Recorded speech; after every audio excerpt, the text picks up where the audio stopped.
Hi students, welcome to SNM IAS academy. तो आज हम मॉडर्न हिस्ट्री के क्वेश्चंस की कुछ और प्रैक्टिस करते हैं। So start. पहला क्वेश्चन है, which of the following is or are the main causes of the great rising of 1857। 1857 में कोई रीज़न, एक या बहुत सारे रीजन्स में से आपको रीजन्स बताने हैं कि जो कि कहीं ना कहीं ग्रेट राइजिंग, जो हम रिवोल्ट ऑफ 1857 है, उसके पीछे क्या क्या कारण हो सकते हैं, एक या एक से ज़्यादा। तो पहला देखते हैं लॉर्ड डलहौजीज़ डॉक्ट्रिन ऑफ लैप्स। देखो, हमें पता है डॉक्ट्रिन ऑफ लैप्स के अंदर लॉर्ड डलहौजी ने क्या कहा था, जो भी प्रिंसली स्टेट्स थी, बिकॉज उस टाइम पर जो आपके पास ईस्ट इंडिया कंपनी थी वो क्या है, ज़्यादा से ज़्यादा टेरिटरीज़ को एनेक्स करने की कोशिश कर रही थी। तो लॉर्ड डलहौजी जो आपके उस टाइम के गवर्नर जनरल थे, उन्होंने क्या किया, ये डॉक्ट्रिन ऑफ लैप्स के तहत जितने भी प्रिंसली स्टेट्स के अंदर अगर आपके पास कोई लीगल हेयर नहीं है, let's suppose in the absence of king या जो भी प्रिंस थे, उनके आगे फर्दर उनका खुद का कोई संतान नहीं है, तो फिर क्या होगा, वो जो डायरेक्टली वो प्रिंसली स्टेट है वो इनके अंडर आ जाएगी। ठीक है, तो लॉर्ड डलहौजी की डॉक्ट्रिन ऑफ लैप्स की वजह से, जैसे हमें पता है झांसी रानी लक्ष्मीबाई ने जो फाइट की थी वो इसी वजह से ही हुई थी। ठीक है, आपके पास देन नेक्स्ट है reason, the capable persons were not given the post of the higher ranks. हमें पता है कि आर्मी के अंदर ज़्यादा से ज़्यादा हायर रैंक जो था वो सूबेदार तक था। अगर आपको पता है तो डॉक्टर BR अम्बेडकर के जो फादर थे, उनका भी जो हाईएस्ट रैंक था वो भी सूबेदार तक के रैंक के ऊपर ही थे।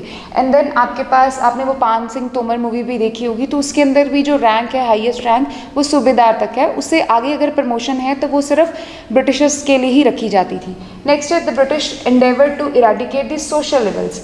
ठीक है, जैसे आपको पता है हमारे पास सती प्रथा थी, जो कि 1829 में उसको बैन कर दिया गया था राजा राम मोहन रॉय की हेल्प से, लेकिन विलियम बेंटिक इसमें इन्वॉल्व थे।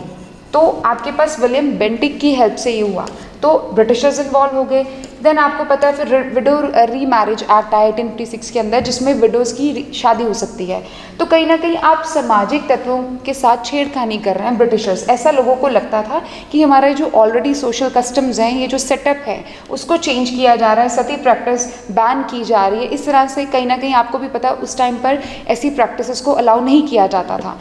And next is the greased cartoons. अब ये देखो कि आपने सुना होगा कि इंट्रोड्यूस्ड हुई थी एनफील्ड राइफल्स, जिसमें क्या है, आपके पास बीफ का जो कहते हैं कि बीफ था उसके ऊपर, और आपके पास पॉर्क था, तो अगर आपको उसको यूज़ करना पड़ता था तो इसमें ये चीज़ों का आपके पास मटेरियल यूज़ था, तो जिसकी वजह से जो हिंदू सेंटिमेंट्स थे, जो मुस्लिम सेंटिमेंट्स थे, वो हर्ट हुए। इनफैक्ट ये तो एक इमीडिएट कॉज बन गया, ये सब कॉजेज तो चलते ही आ रहे थे, ये इमीडिएट कॉज बन गया जिसने क्या किया, ट्रिगर कर दिया 1857 की रिवोल्ट को। और फिर आप जानते हैं मंगल पांडे इंसिडेंट, एंड उसके बाद ओवरऑल 1857 की रिवोल्ट हमें नज़र आती है। तो ये सारे के सारे रीजंस आपको मिलेंगे जो कि कहीं ना कहीं कॉजिंग फैक्टर्स, कुछ इसमें से पॉलिटिकल फैक्टर्स हैं, कुछ सोशल फैक्टर्स हैं, कुछ आपके पास ये मिलिट्री फैक्टर्स आ जाएंगे। ठीक है, जिसकी वजह से कहीं ना कहीं रिवोल्ट ऑफ 1857 आती है। राइट, तो आंसर आपके पास ऑल ऑफ द अबव।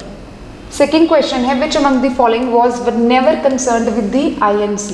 हमें पता है 1885 के अंदर आपके पास इंडियन नेशनल कांग्रेस स्टैब्लिश होती है, तो इनमें से कौन है जो बिल्कुल भी आपके पास इंडियन नेशनल कांग्रेस के साथ एसोसिएटेड नहीं है। देखिए, हकीम अजमल खान ये भी आपके साथ एसोसिएटेड रहे हैं, हालांकि ये हकीम थे, बट फिर भी इनका जो गांधी जी के साथ काफ़ी एसोसिएशन रहा है। इनफैक्ट खिलाफत मूवमेंट में देखें आप तो गांधी जी बताते हैं कि मुस्लिम और हिंदू यूनिटी में इनका काफ़ी अहम रोल रहा है।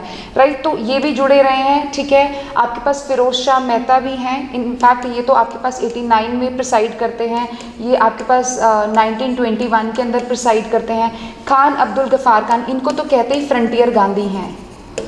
ठीक है, और ये नॉर्थ वेस्ट फ्रंटियर प्रोविंस, जो आपका आज का पाकिस्तान वाला बॉर्डर है, वहाँ से लीड भी करते हैं। रही बात सर सैयद अहमद की, ये जो थे यही आपके आंसर हैं, जो कि कभी भी कांग्रेस के साथ कंसर्न नहीं रहे।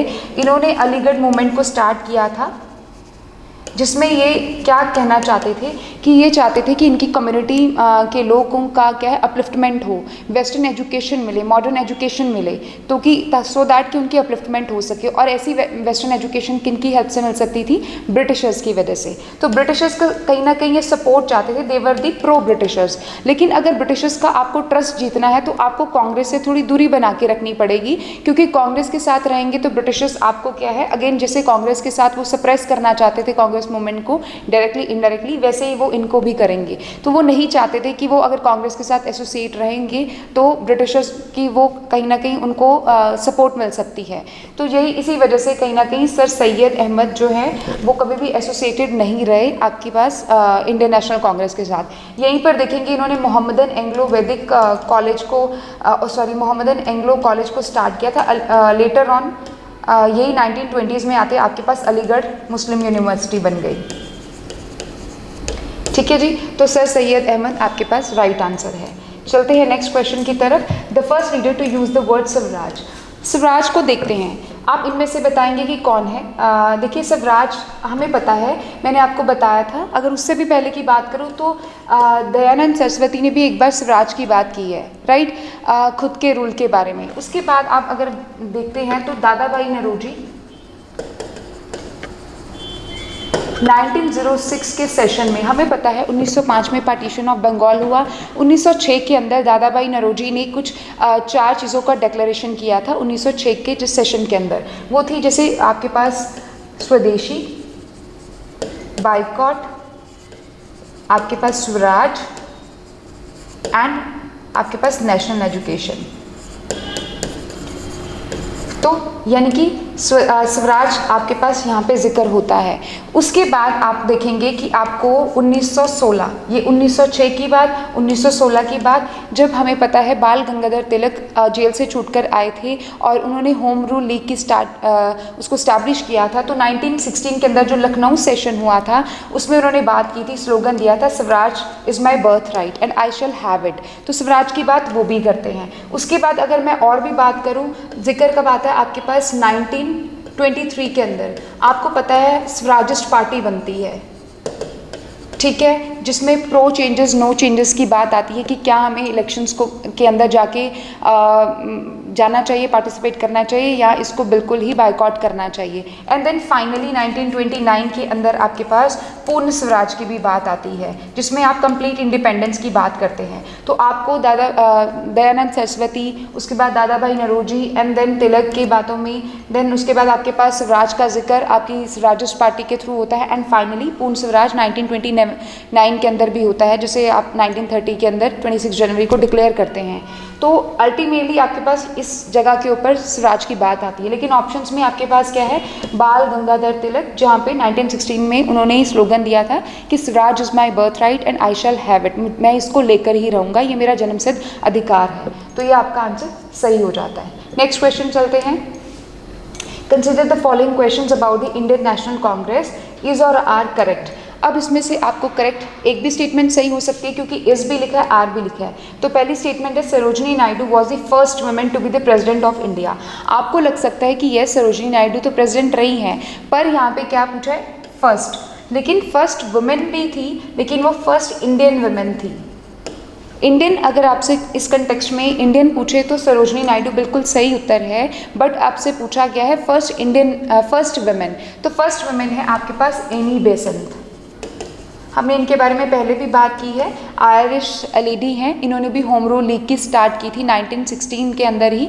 1917 के अंदर इनफैक्ट ये कांग्रेस की प्रेसिडेंट भी बनती हैं, बट वो इंडियन नहीं, इंडियन ओरिजिन की नहीं थी, वो वो फर्स्ट वुमेन ज़रूर थी। तो इस वजह से, जिसकी वजह से ये स्टेटमेंट गलत हो जाती है। अगर यहाँ पे एनी बेसेंट होता तो ये स्टेटमेंट सही होती, या फिर अगर यहाँ पे फर्स्ट इंडियन वुमेन होता तो भी ये स्टेटमेंट सही रहती। तो ऐसी चीज़ों का भी आपको ख्याल रखना है। सेकेंड स्टेटमेंट है आपके पास, the first Britishers to become the president of INC was the A.O. Hume.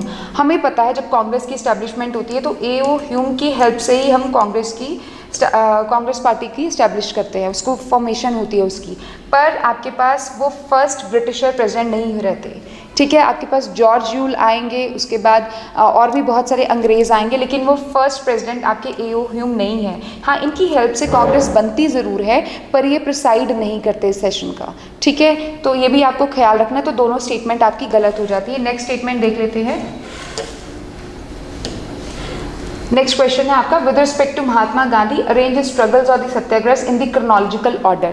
देखिए, हमें पता है 1915 को गांधी जी इंडिया में वापस आते हैं साउथ अफ्रीका से, और जब वो वहाँ पे वापस आते हैं तो वो कहीं ना कहीं अपने सत्याग्रह को स्टार्ट करते हैं। तो हमें इनको अरेंज करना है। आपके पास चंपारण सत्याग्रह 1917 के अंदर आता है, ठीक है। सबसे पहले चंपारण सत्याग्रह बिहार के अंदर हमें पता है, वहाँ पे इंडिगो प्लांटर्स की प्रॉब्लम थी कि अंग्रेज़ों ने कहा था जैसे आपके पास यूरोप के अंदर सिंथेटिक डाइज आ जाती हैं तो आपको ब्रिटिशर्स को प्रॉफिट नहीं होता, तो वो अपना प्रॉफिट को मेंटेन करने के लिए इन प्लांटर्स को कहते हैं कि आपको 20 में से थर्ड पार्ट के ऊपर 3 खतिया सिस्टम कि आपको पूरे 20 में से 3 हिस्सों के ऊपर इंडिगो को उगाना ही पड़ेगा, राइट। तो कहीं ना कहीं वो 3 खतिया सिस्टम आपकी चंपारण सत्याग्रह से रिलेटेड था 1917 के अंदर, जहाँ कहीं गांधी जी की सपोर्ट से उन्होंने इस चीज़ को सप्रेस करने की कोशिश की कि यहाँ पे जो ये एक्सट्रीमिज़म जा रहा है चंपारण लोगों के साथ, तो ये उनकी फर्स्ट सिविल डिसोबीडियंस रहती है। ठीक है, सिविल का मतलब लोगों के साथ जुड़ के वो जो कानून था सिविल कानून उसको डिसोबे करते हैं कि ये कानून आपका सही नहीं है, हम इसको नहीं मानेंगे, राइट। तो पहले चंपारण, उसके बाद अहमदा मिल स्ट्राइक। अहमदा मिल स्ट्राइक के अंदर जो वर्कर्स थे उनकी डिमांड थी कि आप क्या करते हैं, उस टाइम पर प्लेग बोनस चाहिए था आपको, प्लेग की वजह से बहुत ज़्यादा जो था एक्सपेंडिचर हो चुका था, तो आप 20% की जगह 35% का बोनस मांगते थे। तो ये एक नेचुरल रीज़न था, एक नेचुरल कॉज था जिसकी वजह से गांधी जी ने इनका साथ दिया और कहीं ना कहीं वो आपकी सक्सेसफुल रहती है। यहाँ पे इनफैक्ट अहमदा मिल स्ट्राइक में गांधी जी की ये पहली हंगर स्ट्राइक रहती है। This was the first hunger strike of Gandhi ji, ठीक है, in India first hunger strike रहती है। उसके बाद खेड़ा सत्याग्रह, खेड़ा ये भी 1918 के अंदर आता है गुजरात के अंदर। खेड़ा सत्याग्रह में क्या होता है, because of the crop failure, ठीक है, आपके पास क्रॉप फेलियर की वजह से गुजरात के अंदर आप वो रेवेन्यू नहीं दे सकते थे, ठीक है। तो कहीं ना कहीं ये गांधी जी जानते हैं कि अगर क्रॉप फेलियर हो गया है तो वो फार्मर्स के ऊपर एक बर्डन, एक्स्ट्रा बर्डन हो जाएगा, तो जिसकी वजह से गांधी जी ने पूरा इनके साथ खेड़ा फार्मर्स के साथ सपोर्ट दिया, उनको सपोर्ट दिया और अल्टीमेटली इस चीज़ का भी यही आउटकम निकला कि उनकी जीत होती है। और जो ये ब्रिटिशर्स ने पास किया कि जो दे सकते हैं वो देंगे और जो नहीं दे सकते वो नहीं देंगे, तो जिसकी वजह से ये अगेन एक सक्सेसफुल मूवमेंट रहती है और यही गांधी जी की पहली नॉन कॉपरेशन मूवमेंट होती है जिसमें उन्होंने कॉपरेट नहीं किया। सो अल्टीमेटली आपके पास चंपारण, अहमदाबाद एंड खेड़ा, इस तरह से गांधी जी की सक्सेसफुल मूवमेंट्स रहती हैं in India. Fine, so answer is 2। तो ये थे आपके आज के क्वेश्चंस। Thank you.